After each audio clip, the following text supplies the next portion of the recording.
Imagine you've worked your whole life from dawn to dusk, built a business from nothing, and now you sit on a hard courtroom bench watching your only grandson stand before a judge as if the whole city belongs to him. Case 4129, Jason Miller. The clerk's voice echoes through Providence Municipal Court.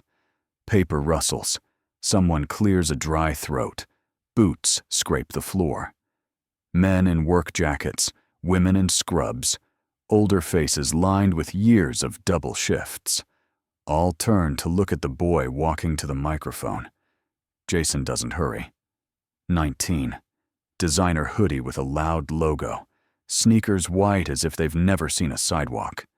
His phone in one hand, the key fob of a BMW M4 swinging from the other. He chews gum, glances once at the cameras at the back of the room, then plants himself at the podium with a lazy tilt of his shoulders. Judge Caprio reads from the file. "You're charged with speeding in a school zone," he says. 52 miles per hour where the limit is 20. How do you plead? Jason exhales, half laugh, half sigh. "Honestly, Your Honor, I don't think this is that serious," he says. "Nobody got hurt." A low, unhappy sound slides along the benches. A nurse in pale blue scrubs shakes her head. A man in a reflective vest stares at the floor, jaw tight. No one speaks, but every older face in that room has seen what happens when somebody does get hurt.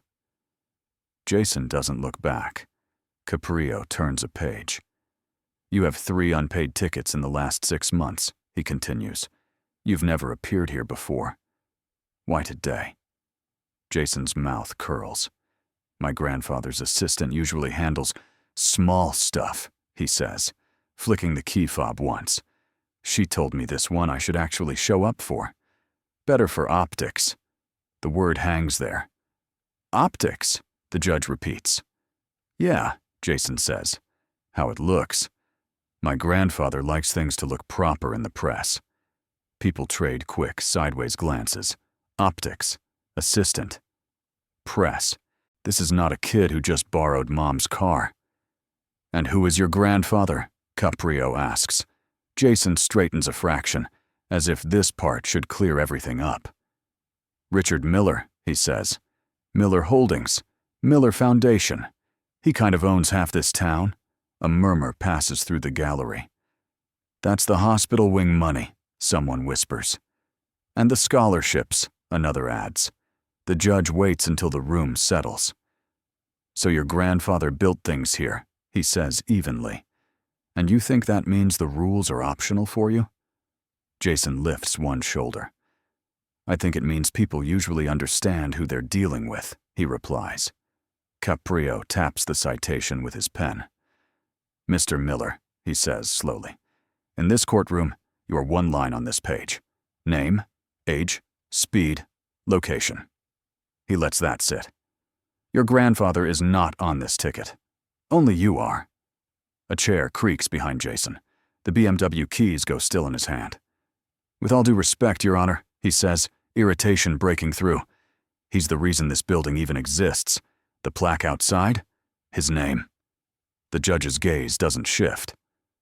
"And maybe," he answers, "that is exactly why I expect more from you, not less." Silence settles over the room. "The problem isn't that you broke the rules," Caprio adds quietly. "The problem is that you genuinely don't understand why that's a problem at all." He closes the file halfway and looks up. "Tell me about your family, Mr. Miller," he says. "Who raised you?" Jason shifts his weight, the easy swagger dimming just a little. "Who do you live with?" the judge repeats. "Mostly by myself," Jason says. "Top floor downtown. Grand. My grandfather bought the place when I turned 18. He says it like he's listing a shoe size." "And your parents?" Caprio asks. A small pause. Barely there. "Dad's in Florida," Jason answers. "New wife, new kids. We talk. When something big happens, I guess. Mom's everywhere. Conferences, retreats, whatever her latest project is." He lifts one shoulder, as if changing planes every week were the same as going to the grocery store. So who was in the house when you were growing up? The judge presses. Staff, tutors, drivers? Jason chews his gum once, slower. Grandpa dropped by when he could. He always said, "You'll never have to grind the way I did." Then he'd slide a card across the table and say, "Just focus on being happy." For an instant, the bravado slips, and you can hear the echo of a boy who never heard the words, "No" or "enough." Only charge it. Caprio studies him. "What did your grandfather do before the company had its name on buildings?" Jason sighs, bored. "He loves that story," he says. "Started on the docks, lifting crates, then a tiny warehouse, then trucks, then more trucks.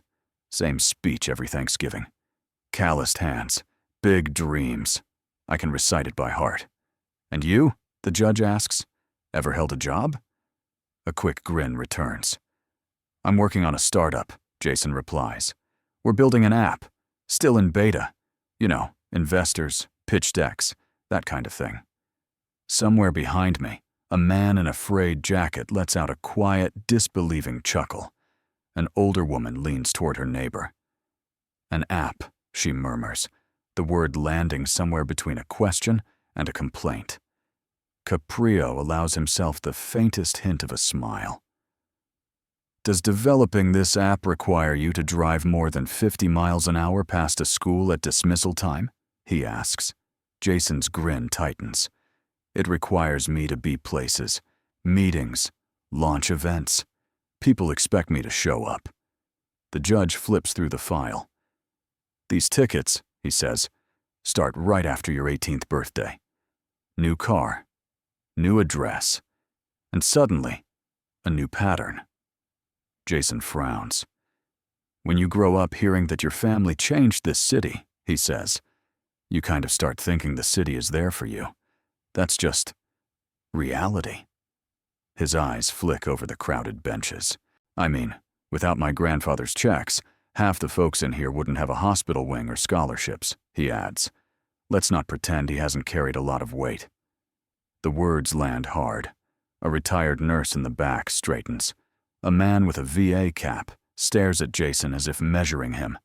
Caprio closes the folder, palms resting on it. "Let me tell you something, Mr. Miller," he says quietly. "Money itself isn't the danger. The real danger is the young man who believes that because of it, everyone around him is in his debt." He lets the sentence hang between them. "And that," he adds, "is a belief this court intends to challenge." Judge Caprio doesn't raise his voice. He simply reaches for another sheet from the file. "You mentioned your grandfather's assistant handles small stuff for you," he says. "Let's see what you meant by that." He holds up a printout. 3 prior citations for speeding," he reads. 2 for parking, where only disabled drivers are allowed. 1 for blocking a fire hydrant, all within the last year and a half. A stir runs along the rows. Nobody sounds surprised anymore. "Is this your car?" he asks, turning a photo so Jason can see. "Same BMW. And here," he taps the blown-up image. Hanging from the mirror, a disabled veteran placard. Jason tugs at his hoodie cuff, eyes narrowing. "That's my grandfather's," he says. "We just leave it there.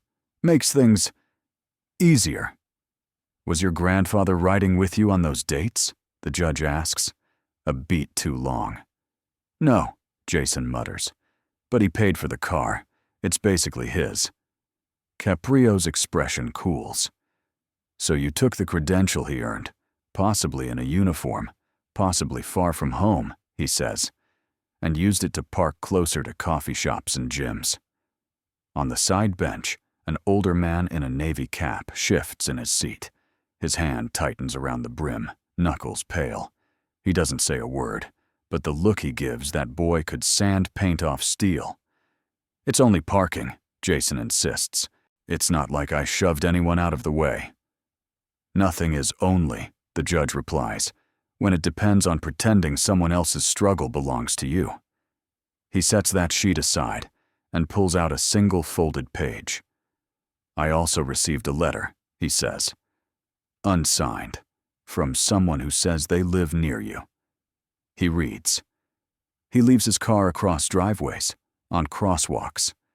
One day, he blocked the ramp to our building. When I asked him to move, he laughed and said, "Call whoever you want. My grandfather pays your pensions. We all know who his family is. Nobody wants a fight." Jason's head snaps up. "People exaggerate," he protests. "Once they hear the last name, they make everything bigger." "Names don't invent sentences, Mr. Miller," Caprio answers. "They just make people afraid to repeat them." Conversation in the pews drops to a murmur. A woman with a cane shakes her head slowly. You can feel the room tilt. Less annoyance now, more something darker. The judge leans forward.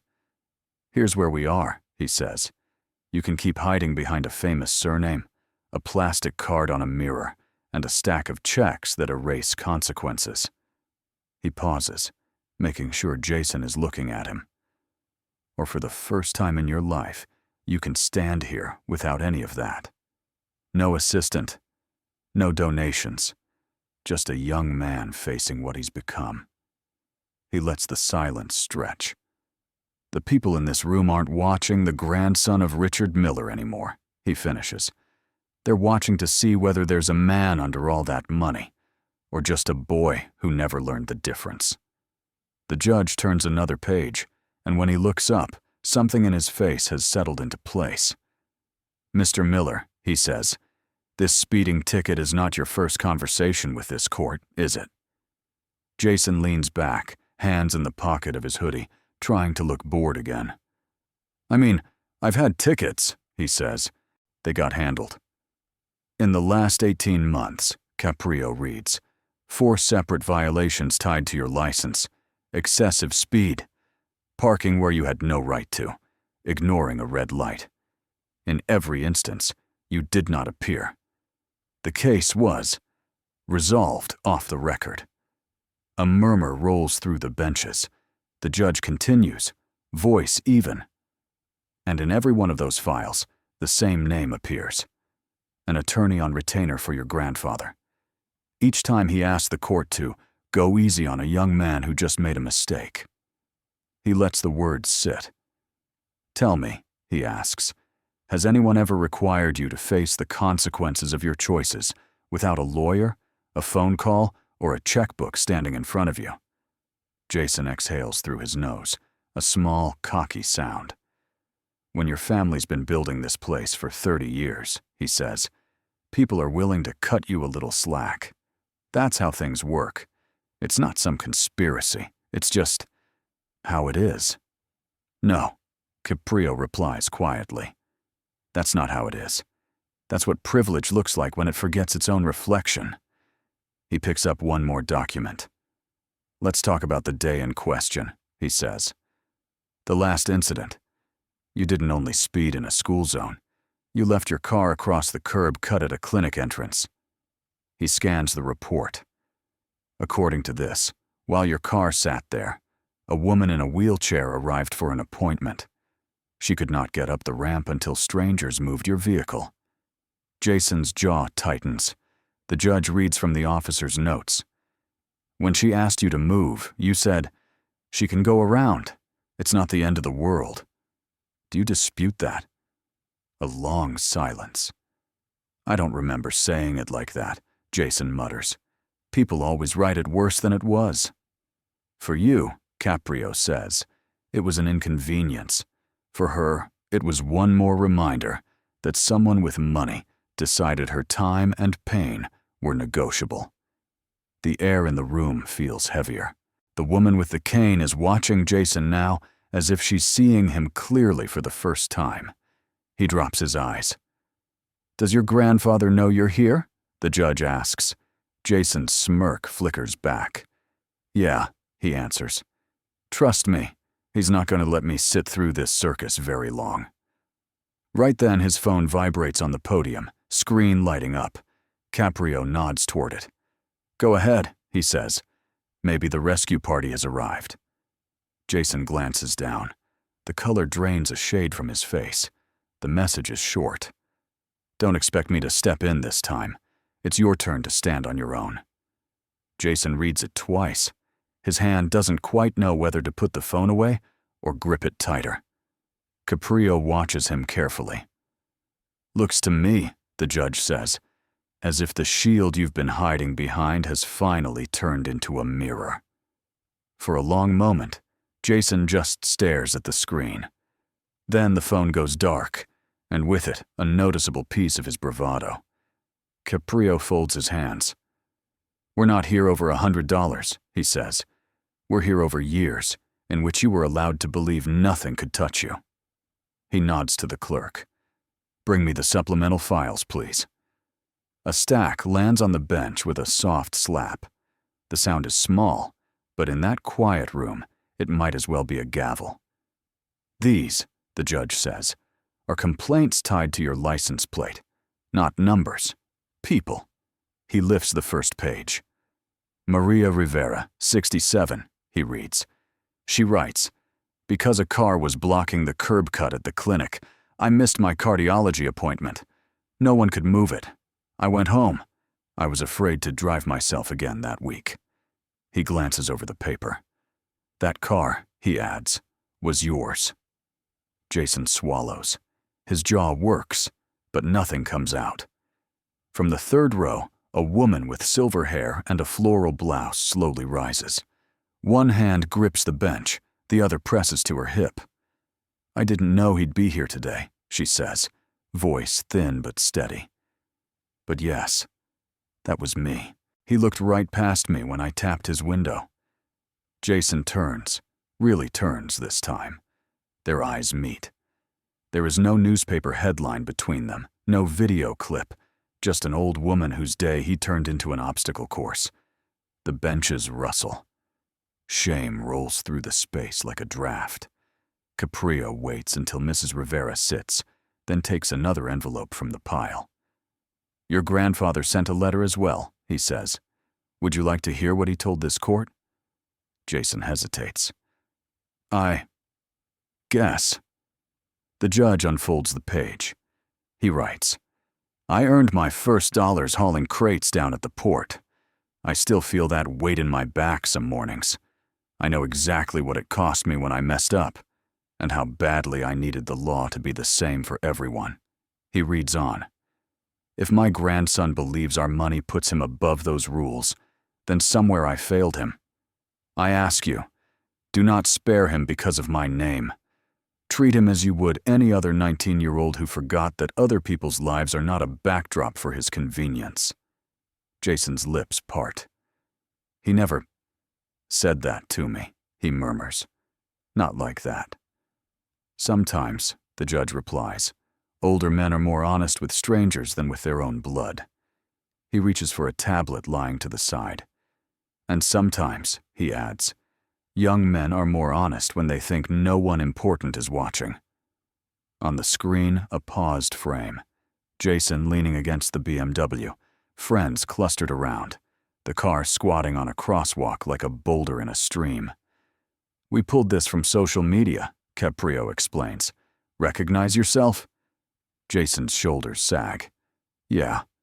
The clip plays. Laughter. The thump of music from somewhere off camera. A voice, Jason's, bragging, Park it, man. Cops won't do a thing. Grandpa cleans this stuff up. The sound clicks off. The judge sets the tablet down. Is that what you call a youthful mistake? He asks quietly. Or is that the world you've been teaching yourself to live in? Jason doesn't look up. His answer is barely more than breath. I didn't think anyone outside my circle would ever see it. Oh, they saw it, Caprio says. The problem is, for years, the only eyes that mattered to you were holding a phone, not a life that got shoved aside. Caprio lets the last echo of the video fade, then looks straight at Jason. I'm going to ask you something, he says. Not as a judge talking to a wealthy family's grandson, as an old man talking to a young one. He leans forward. elbows on the bench. If we take away the car, the penthouse, the last name on the hospital wall, who are you? The question hangs there. Jason's tongue finds a place in his cheek, then stops. His shoulders drop a notch. I don't know, he says quietly. In school, I was Miller's grandson. In college, I'm the guy who can cover the tab. Every room I walk into, people know me because of him. Take that away, and he searches for the word. It's just Jason. And I'm not sure anybody's interested in just Jason. The room is still. Even the shuffling and coughing that fill most hearings have gone. Caprio nods slowly. That, he says, is the first honest thing I've heard you say today. He straightens the stack of papers. Here's the situation. By statute, I could simply impose the maximum fines, stamp your record, and send you upstairs to pay. You'd leave slightly poorer and exactly the same. He pauses. Or we can try something harder. Jason looks up. I'm offering you a choice, the judge continues. Option 1. Pay every dollar, accept the violations, go home to your view of the skyline, and tell yourself the system picked on you. Option 2. 40 hours of service at a rehabilitation center for crash survivors. You will empty trash, wheel patients to therapy, listen to stories about collisions you'd rather not picture. On top of that, 3 visits to local schools, where you will stand in front of teenagers and explain, in your own words, why they shouldn't copy the boy you've been. A rustle moves through the benches.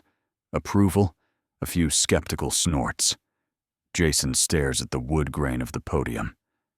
And the money? He asks. The fines stay, Caprio says. Responsibility is not a menu where you pick one item and skip the rest. Jason's throat works. If I do the service, will this court see me as more than just that video? That depends on how you show up, the judge replies. Not for me. For the people you've been treating as scenery. He glances at the file with the grandfather's letter. I spoke with your grandfather's office this morning, he adds. He said, if the boy finally chooses to stand on his own legs, don't cushion the floor. Let him feel it. I'll be proud of him when he earns something I can't buy. Jason's eyes shine, and this time it isn't defiance. He said that, he whispers. He did, Caprio answers. Sounds less like a wallet, and more like a man who remembers what it's like to be 19 and foolish. The judge folds his hands again. So, Jason Miller, what's it going to be? A long breath leaves the boy's chest. I'll take the second option, he says. Not because it looks good, because I'm tired of everyone else cleaning up after me. Caprio gives a small, firm nod. Very well. This court orders 40 hours of documented service at the center, 3 school talks scheduled through probation, and a written reflection you will deliver here, in person. And when you come back, I don't want to hear about your grandfather. I want to hear about the man you decided to start becoming. Jason nods, eyes fixed on the bench. Understood, he says. Next time I stand here, it'll just be Jason. On the way out, people don't clap. They watch him go, measuring whether the expensive sneakers are walking any differently. Somewhere months down the line, a nurse at the rehab ward will write a note to the court about a young man who listens more than he talks and parks his car at the far end of the lot. But that morning, all anyone sees is a boy leaving a courtroom without his armor, and the faint, fragile outline of someone better taking his place.